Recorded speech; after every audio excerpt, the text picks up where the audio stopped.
As nicknames go, the Darvaza gas crater has one that feels like it fits. An open pit burning for years, locals call it the gateway to hell. Crater with horns and a pitchfork in the tail and the whole works. So I totally understand how it got the name Gateway to Hell. Now, it looks a lot like a volcano. It's not. Karunas describes it as part natural phenomenon and part industrial accident. There are conflicting timelines and conflicting histories. But somewhere around 1970, a sinkhole collapsed, either naturally or because a crew was drilling for oil, and methane gas started spewing out. Soviet authorities decided the best way to get rid of that gas was to set the crater on fire and let the methane reservoir underground eventually burn itself out. That was literally decades ago, and it's burning as brightly today as it was 10, 15, 20, 30, 40 years ago. While the burning of the methane may be better for the environment than just letting it escape, it's still bad. So the Turkmenistan government is hoping to seal it up. It's studying pitches from scientists on how to do that, and it has the financial backing of an international development bank. There is recognition that just hoping it runs.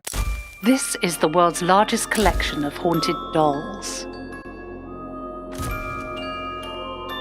There are thousands of creepy, mutilated and decapitated dolls covered in cobwebs and insects. And they're found on Mexico's Island of the Dolls, or La Isla de las Muñecas.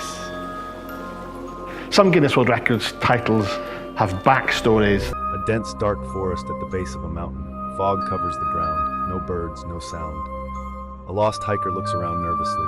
Ghostly shadows appear behind the trees. Compass spinning wildly in hand. Text overlay, Aokigahara, where silence screams.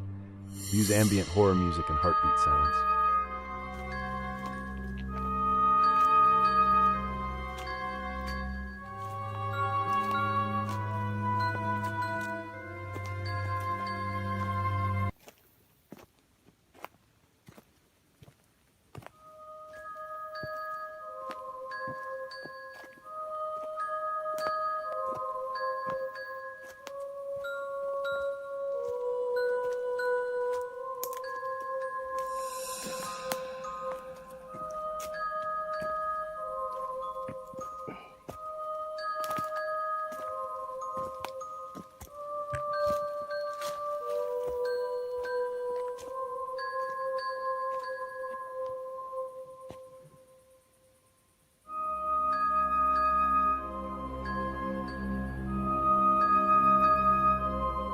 Okay, the path is done, so I will continue to use unrestricted path. This is restricted route. Okay, I will continue to use restricted route. I will end my video record session here. Do you hear that? Do you hear that?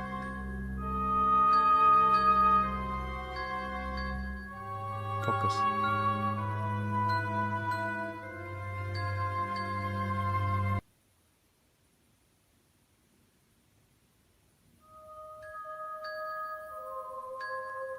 A blood-red lake with a harsh sun above.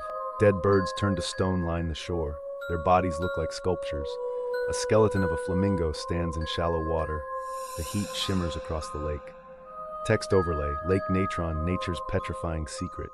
Use haunting ambient music with desert wind.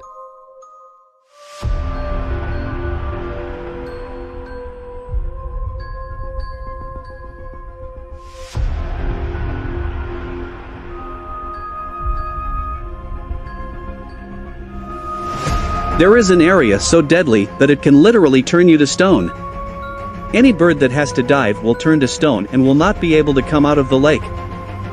Many people believe that Lake Natron is cursed, and it is not safe to approach the lake. The Maasai people who live in the area have stories about the lake turning living beings into stone.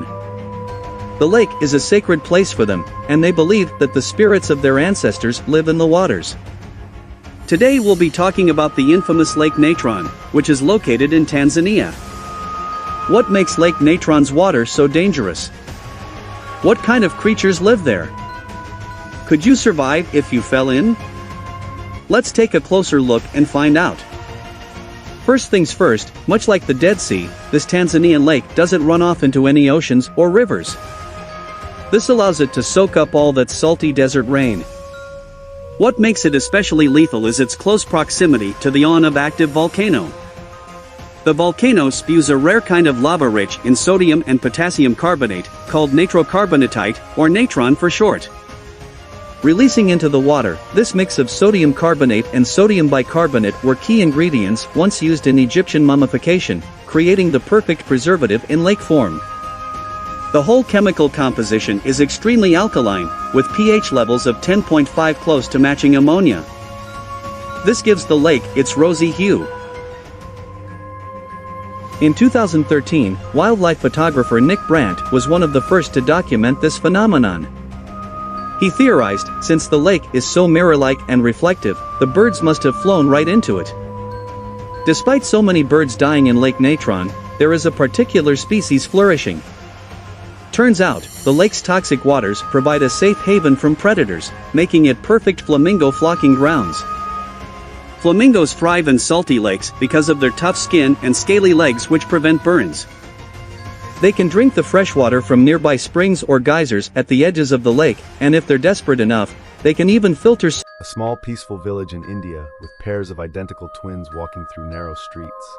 Locals stare as the camera passes. Split screen showing multiple twin pairs at once. Scientists looking confused. Text overlay, Kodenhi, the village of twins. Use mysterious background music with soft suspense tones. In a remote place, somewhere in Asia, there is an island full of twins. Hi Nash. Hi Nash. Hi Nash. Hi Nash. Hi Nash. Hi Nash. So many identical twins for a very small population. Yes, there is only one question to ask. What is causing so many twins on this island? This island is called Alabat, and it exists in the Philippines. From the moment my crew got there, we saw twins everywhere. Twins as young as 2 and twins as old as 89 years old. Like these guys. Si Yudos Camiras, 89 years old. Tunela Amargo, 89 years old. Ay, wari ko, wala na nung pinakamatandang kambalte sa Perez. Kundi kami. If you think you're seeing double, you're not. And they're not the only ones. You see